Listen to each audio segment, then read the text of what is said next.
কে স্বর্ণদীপ, কি অবস্থা তোর? এই তো ভাই ভালো, তোমার কি অবস্থা? আমারও ভালো। সৃষ্টিকর্তা আমাকে সবসময় ভালো লাগে। কি রে অর্ক, কি অবস্থা তোর? ভালো ভাই, তোমার কি অবস্থা? আমারও ভালো। সৃষ্টিকর্তা আমাকে সবসময় ভালো লাগে।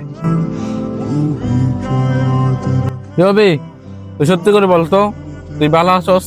তুই প্রতিদিন বলিস তুই ভালো আছস, আসলে কি তুই ভালো আছস? এই পৃথিবীতে প্রত্যেকটা মানুষের কষ্ট আছে। এই পৃথিবীতে এমন কোনো মানুষ নাই যে বুকে হাত দিয়ে বলতে পারবে আমি একজন সুখী মানুষ।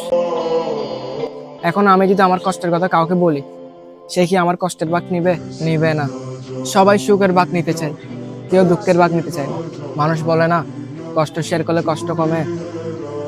এখন আমি যদি আমার কষ্টের কথা কাউকে বলি, হয়তো সে আমার কষ্ট নিয়ে মজা নেবে। আমি কারে বিশেষ করে আমার কষ্টের কথা বলবো? যদি বলি, হয়তো সে ভবিষ্যতে আমার দুর্বল জায়গায় আঘাত করবে। এই কারণে আমি আমার কষ্টের কথা কাউকে বলি না। সবাইকে বলি আমি অনেক ভালো আছি। আসলে এই পৃথিবীতে কেউ কারোর জন্য না, সবাই সবার স্বার্থের জন্য।